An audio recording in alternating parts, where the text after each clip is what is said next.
નમસ્કાર વિદ્યાર્થી મિત્રો, કેમ છો બધા? મજામાં ને? તો ગયા લેક્ચરની અંદર આપણે ડાયહાઇડ્રોજન એટલે કે H2 વાયુ એની બનાવટ વિશેની માહિતી આપણે લીધી હતી. જેની અંદર આપણે બે પ્રકારની બનાવટો એ જોઈ હતી.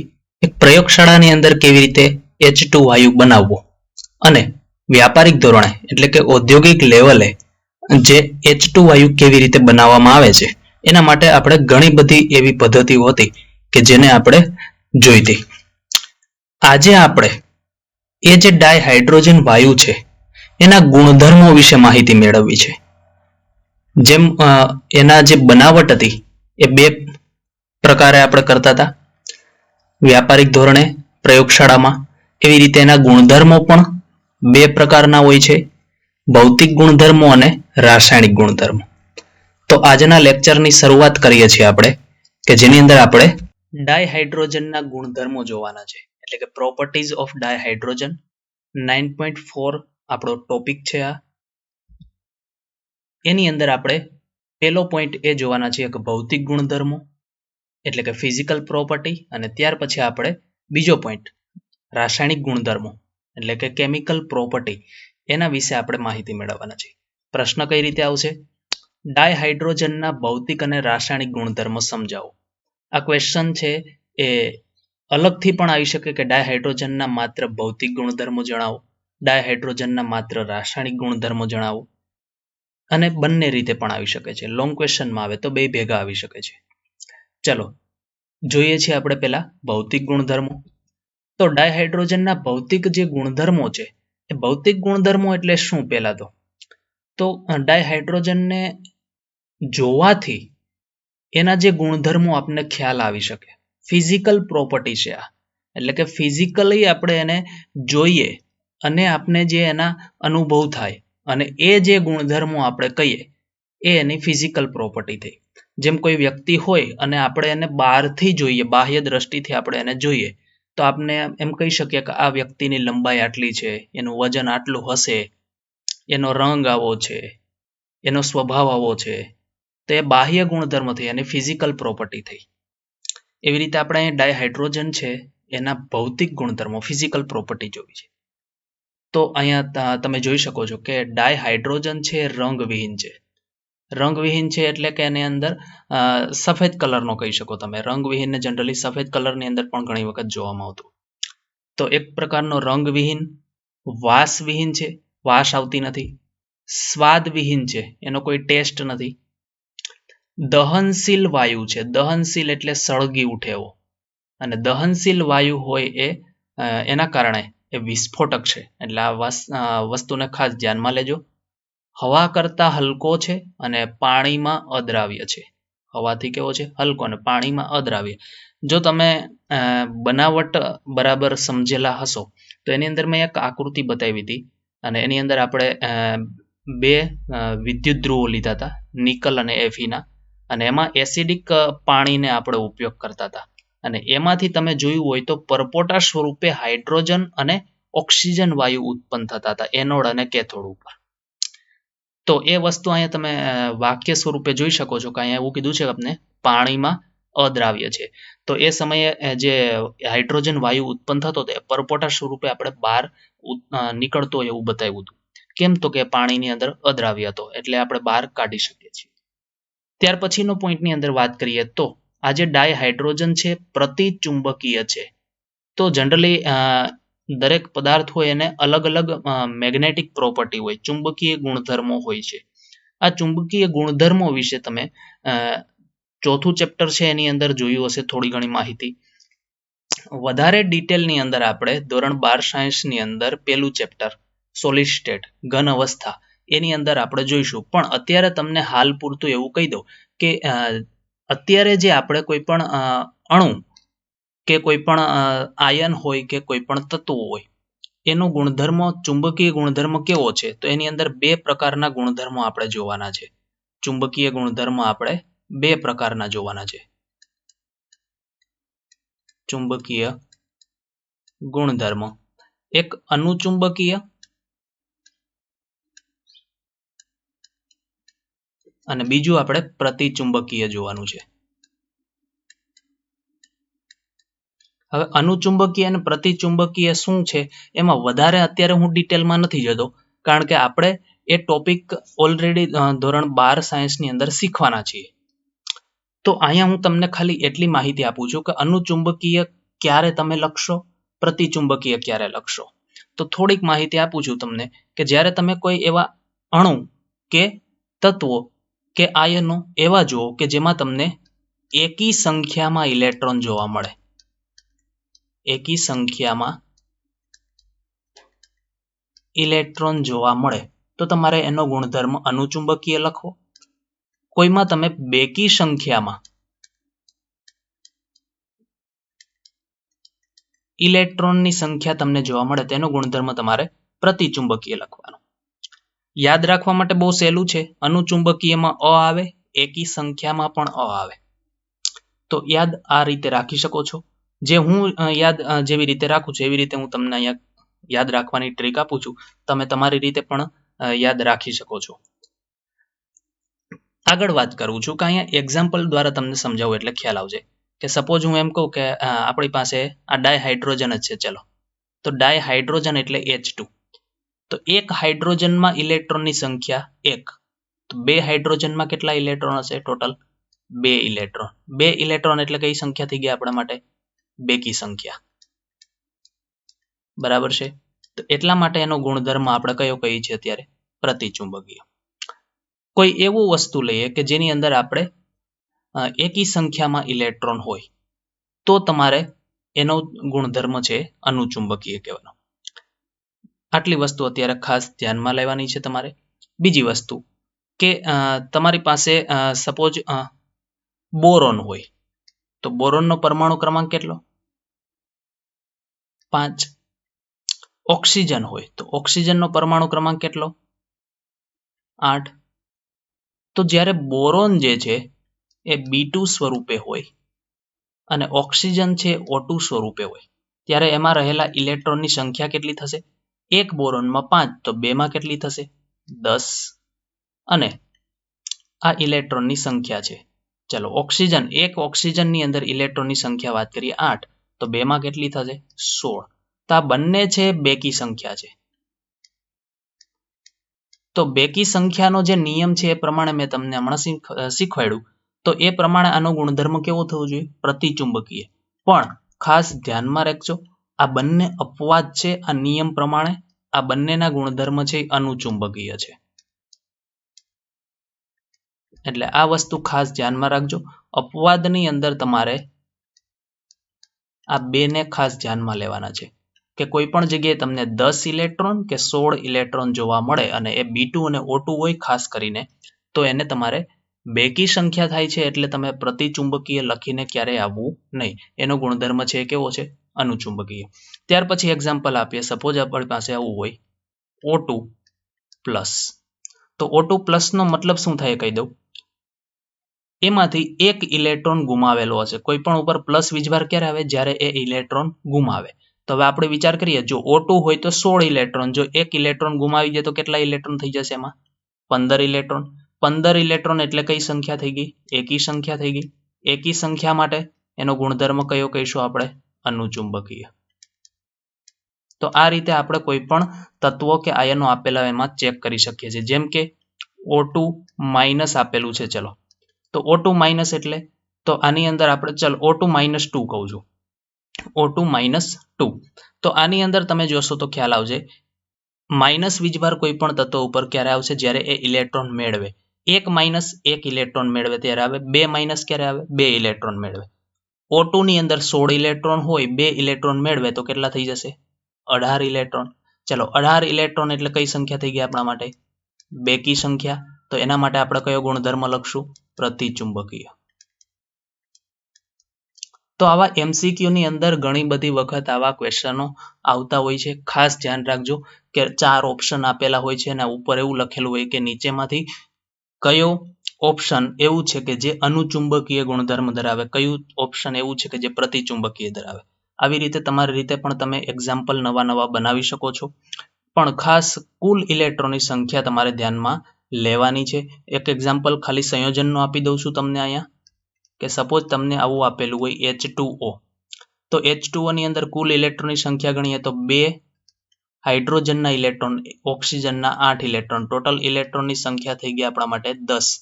તો 10 એટલે આપણી માટે બેકી સંખ્યા. બેકી માટે આપણે શું લખીશું? એનું પ્રતિચુંબકીય.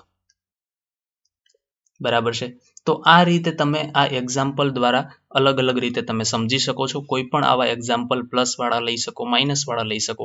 ખાસ વસ્તુ તમારે અપવાદ 2 છે એ ધ્યાનમાં રાખજો, B2 અને O2.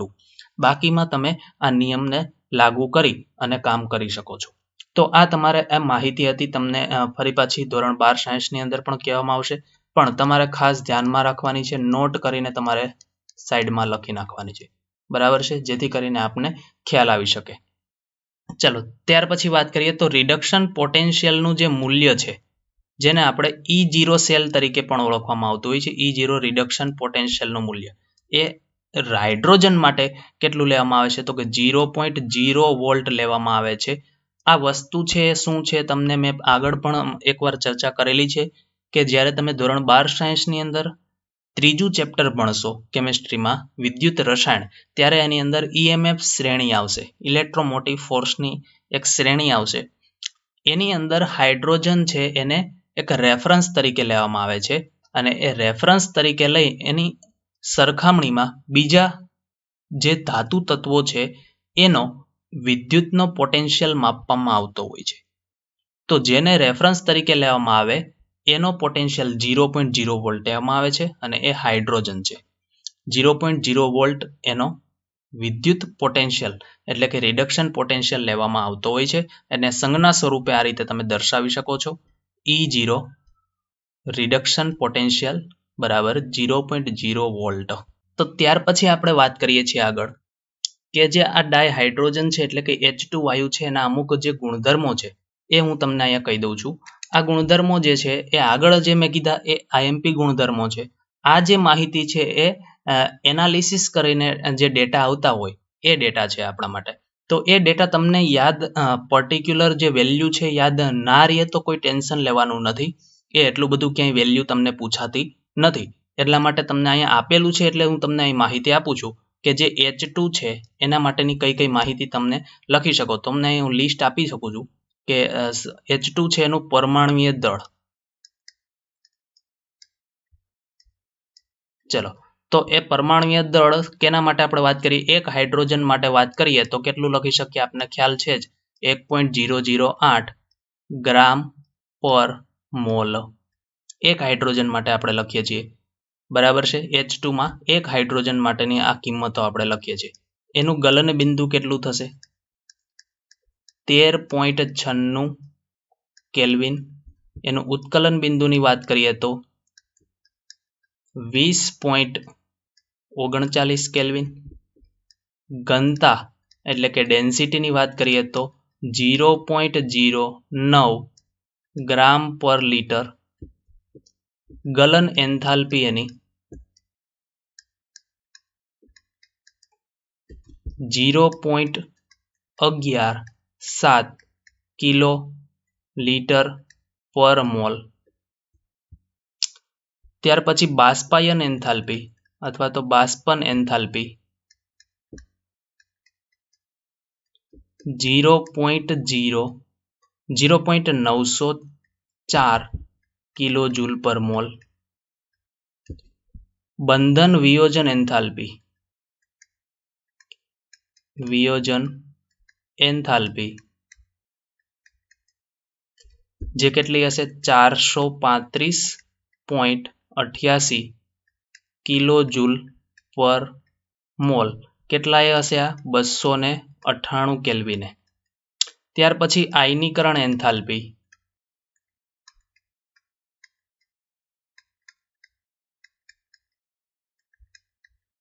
1312 કિલો જૂલ પર મોલ. ફરી પાછું કહું છું, આ બધું જે છે એ તમારે ખાલી યાદ રાખવાનું નથી, તમારી માહિતી માટે છે. ઇલેક્ટ્રોન પ્રાપ્તિ એન્થાલ્પી -73 કિલોજૂલ પર મોલ. આંતરકેન્દ્રીય અંતર કોને કહેવાય કહું છું?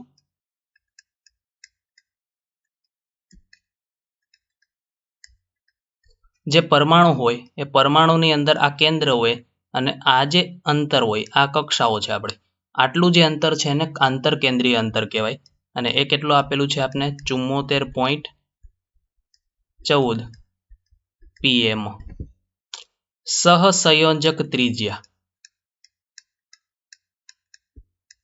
37 pm છે અને આયનીય ત્રિજ્યા 208 pm છે. તો આ સિમ્પલ ડેટા છે, એનાલિસિસ કરીને મેળવવામાં આવેલા હોય એ આપણે યાદ રાખવાના નથી. જનરલી ક્યારેય ક્યાંય પૂછાતા નથી હોતા, પણ આ તો ખાલી તમને માહિતી માટે આપવામાં આવેલા છે. બરાબર છે. આપણે જે ભૌતિક ગુણધર્મો યાદ રાખવાના છે, જે આગળ આપણે ચર્ચા કરી એટલે. ત્યાર પછી આપણે ડાયહાઇડ્રોજનના રાસાયણિક ગુણધર્મો એ જોઈએ છીએ હવે.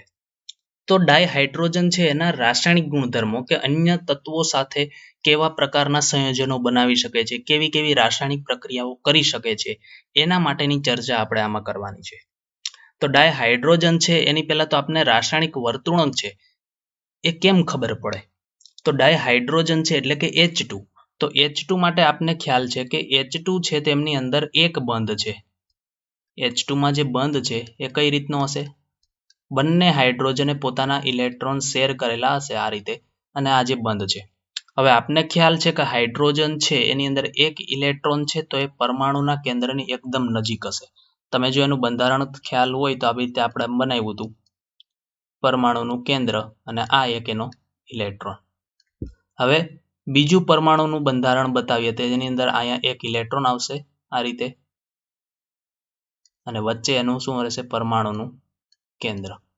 આ બે વચ્ચે અહીંયા બંધ બનેલો છે, બે ઇલેક્ટ્રોન જોડાય છે. હવે તમે વિચાર કરો તો ખ્યાલ આવશે કે આ બંને ઇલેક્ટ્રોન છે એ પરમાણુના કેન્દ્રની એકદમ નજીક છે. જ્યારે પરમાણુના કેન્દ્રની નજીક ઇલેક્ટ્રોન રહેલો હોય ત્યારે એ ઇલેક્ટ્રોનને બહાર કાઢવો ખૂબ મુશ્કેલ હોય. એને તોડવા માટે, આ જે બંધ છે એને તોડવા માટે જે બહારથી ઉર્જા આપવી પડે આપણે, એ ઉર્જા છે એ ખૂબ જ વધારે આપવી પડે. અને એ ખૂબ જ વધારે ઉર્જા આપો ત્યારે જ એ બંધ તૂટશે. એટલે અન્ય તત્વોની સરખામણીમાં, અન્ય હાઇડ્રોજન સિવાયના કોઈ પણ તત્વ તમે લઈ લો તો એમાં જે બંધની લંબાઈ હશે ખૂબ વધારે હશે હાઇડ્રોજનની સરખામણીમાં. કેમ? તો કે હાઇડ્રોજનમાં એક જ ઇલેક્ટ્રોન અને એ કેન્દ્રની નજીક હોય, જ્યારે અન્ય તત્વોમાં ઇલેક્ટ્રોનની સંખ્યા વધારે હોય. તો એમાં એ ઇલેક્ટ્રોન બાહ્યતમ કક્ષામાં બહારની સાઈડ વધારે દૂર રહેશે કેન્દ્રથી. એટલા માટે એને બહાર કાઢવો એટલો બધો મુશ્કેલ નહીં પડે. તો એની જે ઉર્જા છે એ તમારે ઓછી આપવી પડશે. પણ હાઇડ્રોજનમાં એ બંધ વિયોજન માટેની જે એન્થાલ્પી છે એ ખૂબ વધારે હોય અન્ય તત્વોની સરખામણીમાં. એટલે પેલું વાક્ય ખાસ ધ્યાનમાં રાખજો અહીંયા, કે રાસાયણિક વર્તણૂક જે છે એ તમારે કેવી રીતે સમજી શકો? પહેલા તો એના બંધ વિયોજન દ્વારા તમે સમજી શકો કે બંધ વિયોજન એટલે કે જેમ સરળતાથી બંધ તૂટી શકતો હોય એટલી સરળતાથી એ સામેવાળા સાથે પ્રક્રિયા કરી શકતો હોય. તો એના દ્વારા એની એન્થાલ્પી કેટલી જરૂર પડે બંધને તોડવા માટે, એનાથી તમે રાસાયણિક વર્તણૂક નક્કી કરી શકો. હાઇડ્રોજનને બંધ તોડવા માટેની જે એન્થાલ્પી છે એ અન્ય કોઈ પણ તત્વો જે બે પરમાણુ હોય એમની વચ્ચે જે એકલ બંધ હોય એના કરતા ઉચ્ચતમ હોય, એટલે વધારે એન્થાલ્પીની જરૂર પડે. શું કામ જરૂર પડે એ હમણાં મેં વાત કરી. બીજી વાત કરીએ તો આ જે બંધ તોડવા માટેની વાત કરીએ તો એ બંધ તોડવા માટે સપોઝ તમે ટેમ્પરેચર છે એ 2000 કેલ્વિન આપો, તો આ બંધ તૂટે તો કેટલા ટકા તૂટી શકે? તો એ બંધ 0.081% જેટલો બંધ તૂટે. જો તમે એ તાપમાન વધારો અને એની જગ્યાએ 5000 કેલ્વિન કરી દો તો આ બંધ તૂટવાની શક્યતા 95% થઈ જાય. એટલે 95.5% જેટલું તમને એ બંધ તૂટી શકે છે. આનું મુખ્ય કારણ પણ મેં તમને શું કામ એવું થાય છે એ હમણાં વાત કરી એમ, કેન્દ્રની નજીક છે એટલે. બીજી વાત કરીએ તો અહીંયા આ બંધ તોડવા માટેની જે એન્થાલ્પી છે એ ખૂબ ઊંચી છે. એનો મતલબ શું થયો? કે આ બંધ છે એ એકબીજાની નજીક ઇલેક્ટ્રોન છે એના કારણે ખૂબ પ્રબળ છે. અને જે બંધ છે એ પ્રબળ હોય એના કારણે એ વધુ સ્થાયીતા ધરાવતો હોય અને વધુ સ્થાયીતા ધરાવે એના કારણે એ ઓરડાના તાપમાને કયો તો એની સ્થાયીતા સૌથી વધારે હોય અને જે વધુ સ્થાયી હોય એ હંમેશા કોઈ પણ સાથે ઝડપથી પ્રક્રિયા ક્યારેય કરે નહીં. જે વ્યક્તિ સ્થાયી થઈ જાય એ પછી પ્રક્રિયા કરવા ઈચ્છતો ના હોય. આપને ખ્યાલ છે કે આપણે જમી લીધા પછી આપને થોડીક કામ કરવું હોય તો તકલીફ પડે. કારણ કે આપને જે જમવા માટે તો કામ કરતા હોય, ભૂખ માટે તો બધા વ્યક્તિ કામ કરે. હવે એ જ વસ્તુ આપને મળી જાય તો પછી આપણે શાંતિ થઈ જાય. તો એ જ વસ્તુ અહીંયા છે કે હાઇડ્રોજન એકલો હતો, અસ્થાયી હતો.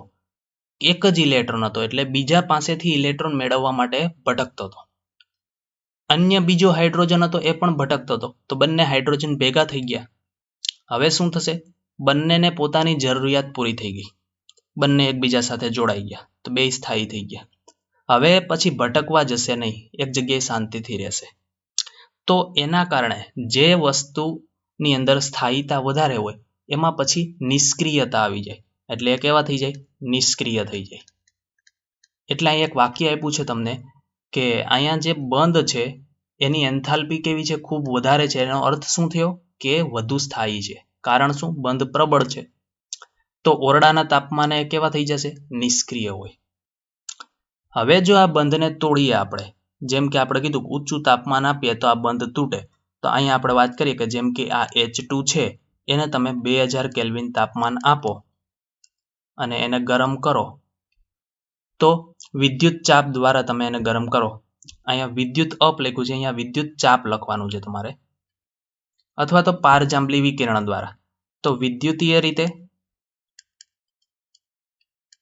અથવા પારજાંબલી દ્વારા, પારજાંબલી કિરણો એટલે HMU, બરાબર છે.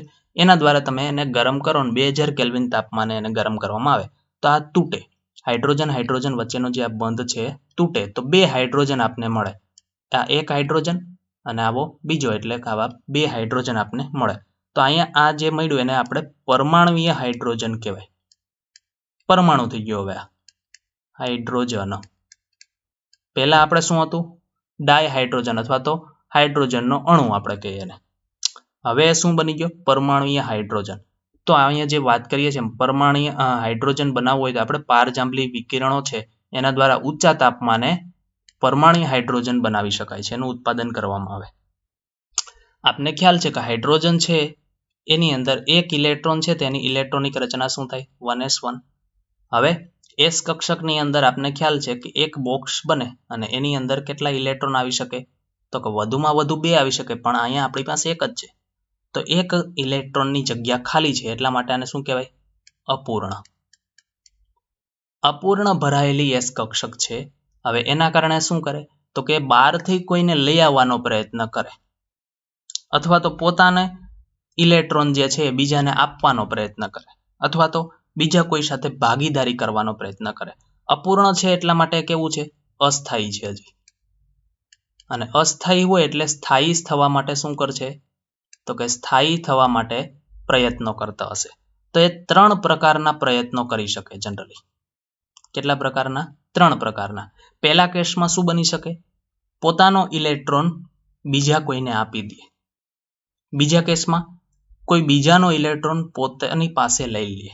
અને ત્રીજા કેસમાં સામે ભાગીદારી કરી લે કે હું મારો એક ઇલેક્ટ્રોન આપું, તું તારો એક ઇલેક્ટ્રોન આપ, બંને વચ્ચેની ભાગીદારી. તો આ 3 કેસ બની શકે, બરાબર છે. અને એ અન્ય કોઈ પણ સાથે જોડાવાનો આ રીતે પ્રયત્ન કરી સ્થાયી થવાનો પ્રયત્ન કરતો હોય છે. તો હમણાં જે મેં વાત કરી એમ કે એ સ્થાયી થવા માટે 3 પ્રકારની પ્રક્રિયા કરી શકે છે. એની અંદર આપણે વાત કરીએ કે હાઇડ્રોજન છે એ પોતાનો એક ઇલેક્ટ્રોન ગુમાવી દે તો એ શું બની જાય? H+ બની જાય અને એક ઇલેક્ટ્રોન પોતાનો દાન કરી દે. બીજા કેસમાં શું બની શકે? કોઈ બીજાનો એક ઇલેક્ટ્રોન મેળવી લે તો શું બની જાય? H- બની જાય. ત્રીજા કેસમાં શું થઈ શકે? એ કોઈ પણ સાથે ભાગીદારી કરી શકે, જેમ કે એક ઇલેક્ટ્રોન હાઇડ્રોજનનો અન્ય કોઈ તત્વ સાથે, અન્ય હાઇડ્રોજન સાથે જોડાય તો આ રીતે હાઇડ્રોજન પોતાના એક ઇલેક્ટ્રોનથી બંધ બનાવી દે. તો આ સહસંયોજક બંધ બની ગયો. બે ભાગીદારીથી બંધ બન્યો એટલા માટે એને કહેવાય સહસંયોજક બંધ. તો અહીંયા 3 કેસ બની શકે. આને આપણે જનરલી પ્રોટોન તરીકે ઓળખીએ છીએ. આ જે છે એને આપણે હાઇડ્રાઇડ તરીકે ઓળખીએ છીએ.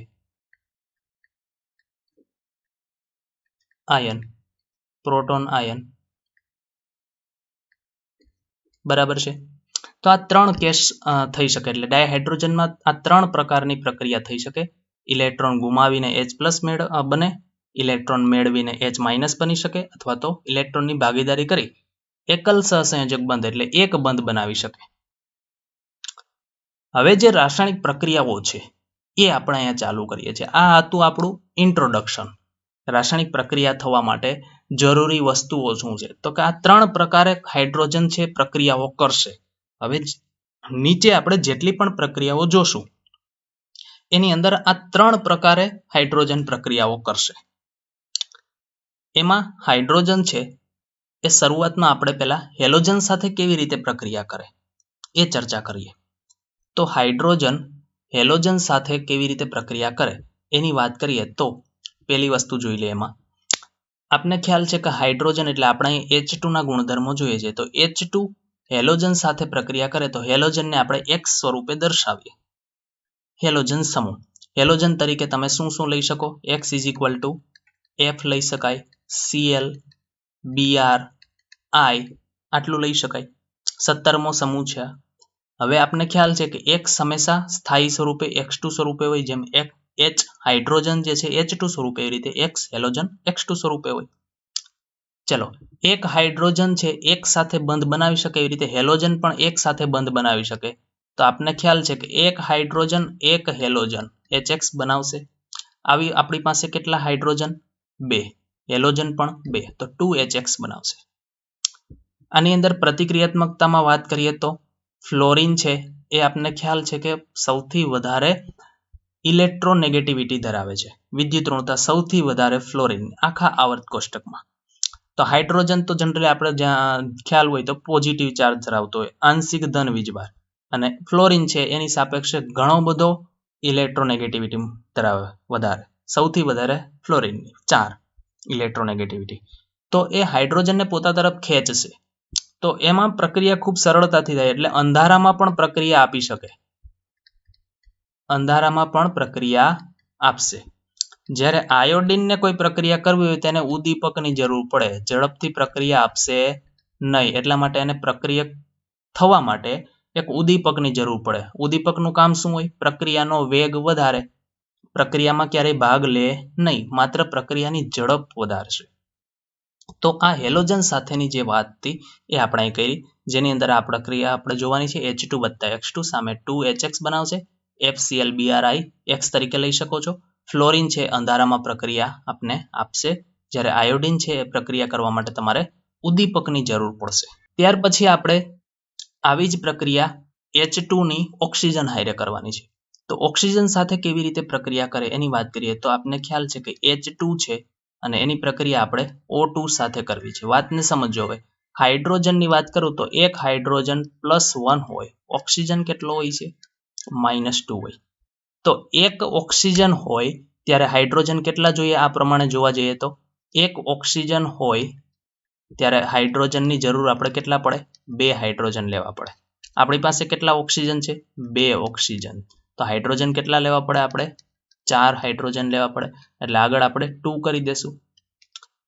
ચલો, પ્રક્રિયાની અંદર આપણે ઉદ્દીપકની હાજરીમાં પ્રક્રિયા કરીએ અથવા તો એને ગરમ કરી દેવાનું છે. ગરમ કરીએ, શું થશે? તો કે એક ઓક્સિજન સાથે 2 હાઇડ્રોજન આવે. એક ઓક્સિજન સાથે કેટલા હાઇડ્રોજન આવે છે આપને ખ્યાલ છે? અહીંયા આપણે કીધું એક ઓક્સિજન હોય તો કેટલા હાઇડ્રોજન આવે? 2 હાઇડ્રોજન.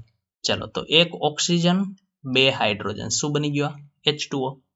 આપણી પાસે ઓક્સિજન કેટલા? 2. હાઇડ્રોજન કેટલા? 4. તો આગળ હજી આપણે 2 કરી દઈએ, બેલેન્સ થઈ ગઈ પ્રક્રિયા. તો અહીંયા આપને શું મળે છે? પાણી મળે છે. તો આ પાણી બનાવવાની પ્રક્રિયા થઈ ગઈ. આ પ્રક્રિયાની અંદર તમે જો ખ્યાલ હોય તો અહીંયા ઓક્સિજન આપણે 2 લીધા, તો ઓક્સિજન વચ્ચે આવી રીતે આમ ડબલ બોન્ડ હશે. આ હાઇડ્રોજન વચ્ચેનો બંધ, તો અહીંયા બંધ તૂટે છે. આ બંધ તૂટે છે. 4 હાઇડ્રોજન. બંધ તૂટે તો ઉર્જા મુક્ત થાય. ઉર્જા શું થાય? મુક્ત થાય. અને ઉર્જા મુક્ત થાય એટલા માટે આ જે પ્રક્રિયા છે એને ઉષ્મા ક્ષેપક પ્રક્રિયા કહેવાય. બરાબર છે. એટલે આ ખાસ ધ્યાનમાં રાખજો. આ છે પ્રબળ ઉષ્મા ક્ષેપકની પ્રક્રિયા છે. ઉષ્મા મુક્ત થાય એટલે આ પ્રક્રિયામાંથી ઉર્જા બહાર નીકળે છે. એટલે આ પ્રક્રિયાની ઉર્જા ઓછી થાય એવું કહેવાય. એટલા માટે આપણે માઇનસ લખ્યું છે.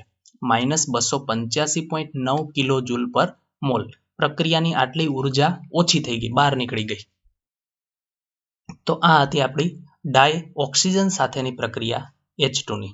આવી જ પ્રક્રિયા આપણે હવે ડાય નાઇટ્રોજન સાથે કરવી છે. તો ડાય નાઇટ્રોજન એટલે શું? N2. અને એની સાથે આપણે પ્રક્રિયા કોની કરવાની છે?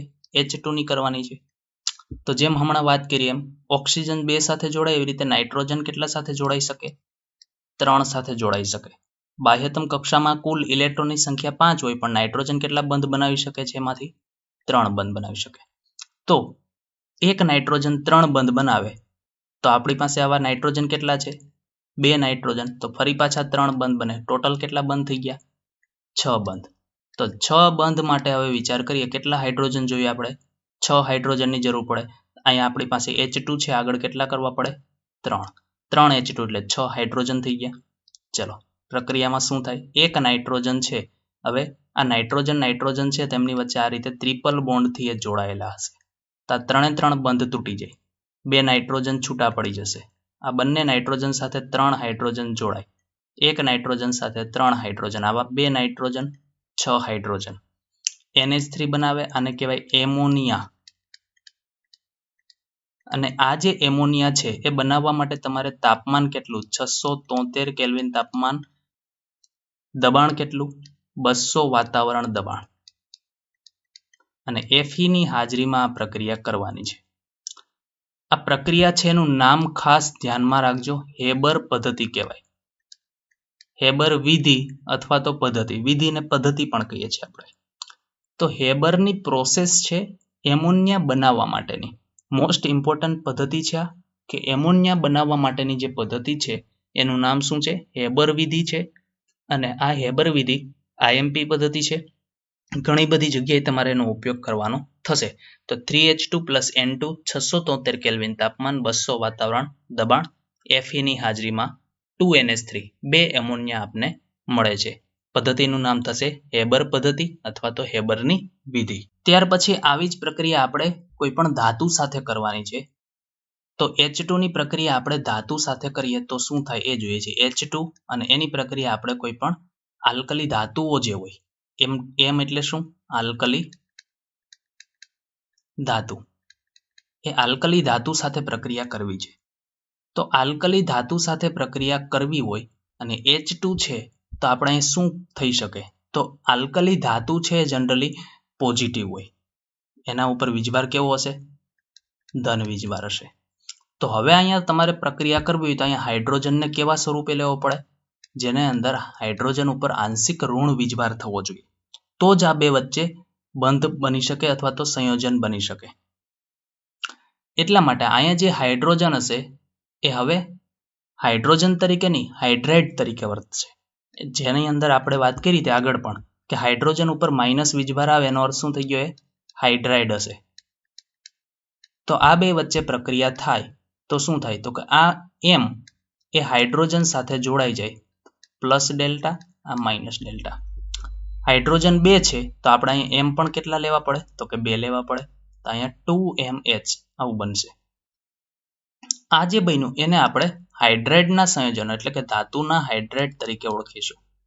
ધાતુના હાઇડ્રાઇડ. એટલે ખાસ ધ્યાનમાં રાખજો, હાઇડ્રોજન જ્યારે આલ્કલી ધાતુ સાથે પ્રક્રિયા કરે ત્યારે તમને સંયોજન સ્વરૂપે સામે નિપજમાં ધાતુના હાઇડ્રાઇડ મળે છે કે જેમાં હાઇડ્રોજન આંશિક ઋણ વીજભાર ધરાવતો હશે. ત્યાર પછી આપણે વાત કરીએ તો ધાતુના આયન અને ધાતુના ઓક્સાઇડ સાથે હાઇડ્રોજન પ્રક્રિયા કરે કે જેમાં શું કરે?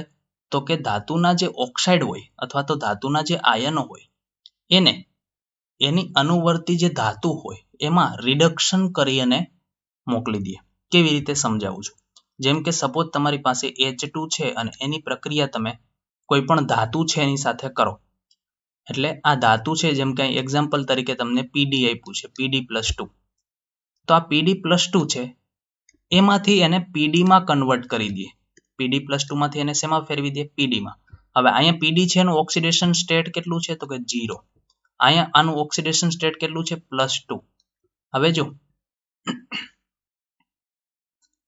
ઓક્સિડેશન અને રિડક્શન છે એ આ રીતે પણ તમે ચેક કરી શકો. આમાં જો ઓક્સિડેશન નંબરમાં શું થયું? ઘટાડો થયો. ઓક્સિડેશન નંબર +2 માંથી કેટલો થઈ ગયો? 0. તો ઓક્સિડેશન નંબર, ઓક્સિડેશન આંક શું થયું? ઘટે. એને શું કહેવાય? રિડક્શન. ઓક્સિડેશન આંક વધે એને ઓક્સિડેશન. ઓક્સિડેશન આંક ઘટે તો રિડક્શન. તો અહીંયા શું થયું? આ પહેલા તો રિડક્શન થયું. કેવી રીતે થયું એ કહું છું. પ્લસ વીજભાર છે તો પ્લસ ને દૂર કરવો હોય તો આપણે શું આપવું પડશે? માઇનસ. માઇનસ શેમાંથી મળશે? ઇલેક્ટ્રોન દ્વારા. હાઇડ્રોજન 2 છે, એક હાઇડ્રોજનમાં એક ઇલેક્ટ્રોન, બીજામાં બીજો. એક ઇલેક્ટ્રોન આપણે આમાં આપશું, એવી રીતે આનો બીજો ઇલેક્ટ્રોન પણ એને મળશે. 2 ઇલેક્ટ્રોન મેળવી PD+2 PD માં રૂપાંતર થઈ જાય. હવે એક હાઇડ્રોજન એક ઇલેક્ટ્રોન આપે તો શું બને? H+. આવો બીજો આપે તો બીજો H+. ખ્યાલ આવી ગયો? તો કોઈ પણ ધાતુના આયન હોય એમાંથી એને ધાતુમાં ફેરવવા માટે આનો ઉપયોગ કરી શકીએ રિડક્શન દ્વારા. કોઈ ધાતુના ઓક્સાઇડ હોય, કોઈ પણ ધાતુના ઓક્સાઇડ એટલે આવી રીતે આમ સામાન્ય ફોર્મ્યુલા લખો હોય તો X અને Y આ રીતે લખી શકો. MXOY. આ ધાતુનો ઓક્સાઇડ કહેવાય અને એને તમે એના અનુવર્તી ધાતુમાં રૂપાંતર કરી શકો. આમાંથી તમે ધાતુને છૂટી પાડી શકો. કહેવાનો અર્થ આવો છે. તો પ્રક્રિયા દ્વારા તમે આ રીતે ધાતુને છૂટી પાડી શકો અને ઓક્સિજન દૂર કરી શકો એમાંથી. હવે ઓક્સિજન દૂર થાય એને પણ શું કહેવાય? રિડક્શન જ કહેવાય. ઓક્સિજન શું થયો? અહીંયા દૂર થયો. આને પણ આપણે શું કહીએ? રિડક્શન કહીએ. ઓક્સિડેશન આંક ઘટે તો પણ શું કહેવાય? એને રિડક્શન કહેવાય. ચલો H2 લઈશું અહીંયા. હવે H2 કેટલા લેવાના? જેટલા અહીંયા આપણી પાસે ઓક્સિજન હોય એટલા આપણે અહીંયા H2 લઈશું. તો ઓક્સિજન Y છે તો અહીંયા હાઇડ્રોજન પણ કેટલા લઈશું? Y જેટલા. ચલો સામે શું મળશે? ઓક્સિજન અને હાઇડ્રોજન જોડાય તો આપને ખ્યાલ છે, હમણાં જ પ્રક્રિયા ભણ્યા હતા, H2O બનાવે. અહીંયા ઓક્સિજન કેટલા? Y. હાઇડ્રોજન પણ કેટલા? Y. તો YH2O બનાવે. તો આ સામાન્ય રીતે પ્રક્રિયા થઈ ગઈ. હવે અહીં ઉદાહરણ તરીકે MXOY તરીકે આપને Fe2O3 આપ્યું છે. જેમ હમણાં વાત કરીએ ઓક્સિજનની સંખ્યા 3 તો હાઇડ્રોજન પણ કેટલા લેવાના? H2 પણ 3 લેવાના. 3H2 મળી જાય. આ Fe જે છે એ શેમાં રૂપાંતર થઈ જાય? Fe2 છે એ Fe માં રૂપાંતર થઈ જાય. મતલબ ઓક્સાઇડ જે હતો એ હવે Fe બની ગયો. એમાંથી ઓક્સિજન છે દૂર થઈ ગયો. એટલે એનું શું થઈ ગયું કહેવાય? રિડક્શન. તો એ ધાતુઓમાં રિડક્શન કરવા માટે ઉપયોગ થાય. એટલા માટે આ હાઇડ્રોજન એટલે કે H2 ડાયહાઇડ્રોજન છે રિડક્શન કરતા તરીકે અહીંયા ઉપયોગમાં લેવામાં આવે છે. એટલે અહીંયા જે H2 છે એનું કામ શું છે? રિડક્શન કરવાનું.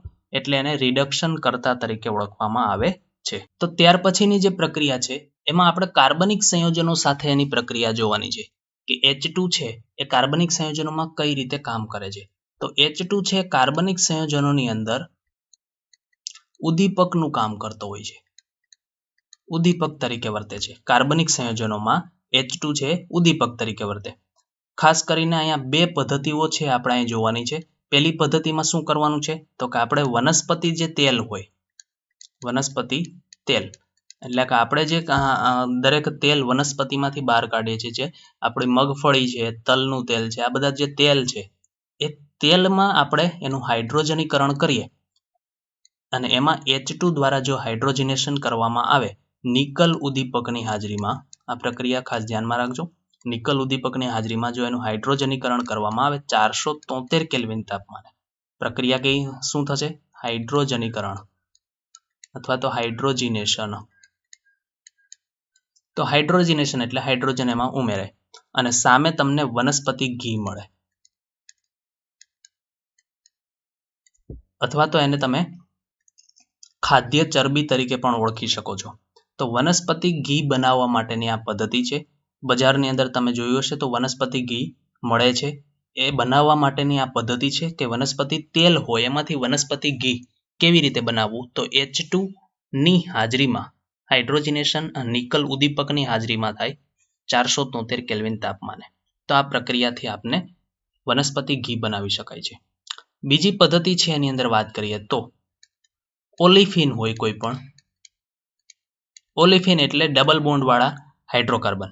તો ઓલિફિન એટલે ડબલ બોન્ડ વાળા હાઇડ્રોકાર્બન હોય એમાંથી તમે આલ્ડીહાઇડમાં રૂપાંતર કરી શકો છો પહેલા તો, અને પછી એ આલ્ડીહાઇડ હોય એનું તમે આલ્કોહોલમાં રૂપાંતર કરી શકો. કેવી રીતે? તો કે એની કાર્બન મોનોક્સાઇડ અને H2 ની હાજરીમાં, કાર્બન મોનોક્સાઇડ અને H2 એટલે શું?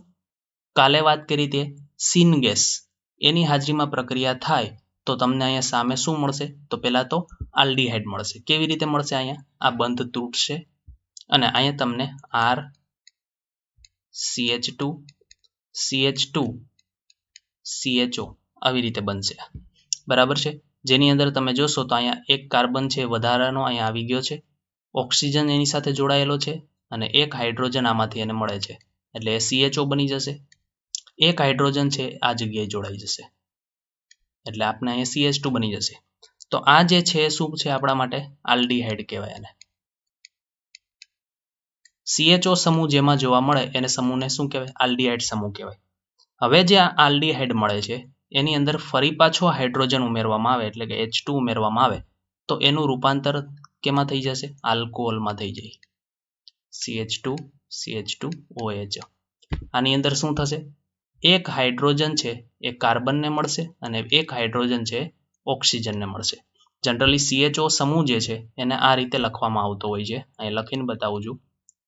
CH2 CH2 C double bond O H એટલે આ બંધ છે તૂટે. આપણે અહીં બે હાઇડ્રોજન લેવાની વાત કરેલી છે H2, તેમાંથી એક હાઇડ્રોજન છે કાર્બનને મળી જાય અને બીજો હાઇડ્રોજન ઓક્સિજનને મળી જાય એટલે આપણે અહીંયા મળી જાય CH2OH. આ જે OH સમૂહ R સાથે જોડાયેલો હોય, ROH જેને આપણે કહીએ છીએ, એ આલ્કોહોલ કહેવાય. તો આપને આલ્કોહોલ મળી ગયું. તો સિમ્પલ ઓલિફિનમાંથી આપણે આલ્ડીહાઇડ બનાવ્યું, આલ્ડીહાઇડમાંથી આપણે આલ્કોહોલ મળતું હોય છે. તો આ રીતે તમે રિડક્શન દ્વારા આલ્ડીહાઇડ અને આલ્ડીહાઇડનું રિડક્શન કરીને આલ્કોહોલ બનાવી શકો છો.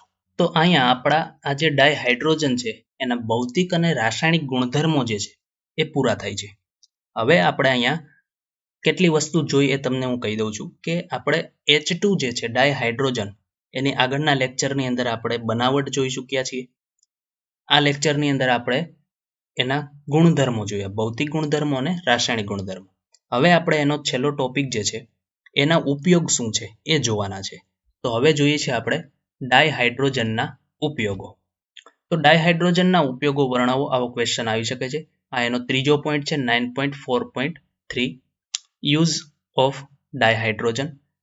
તો ડાયહાઇડ્રોજનના ઉપયોગ ઘણા બધા છે.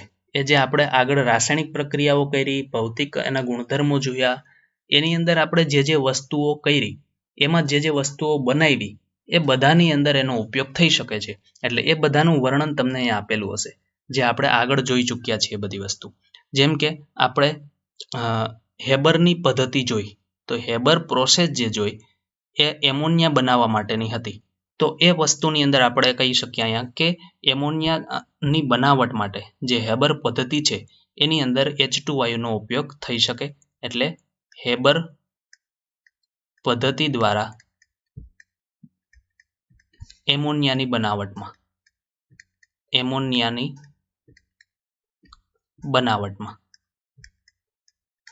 ઉપયોગ કરવામાં આવે છે.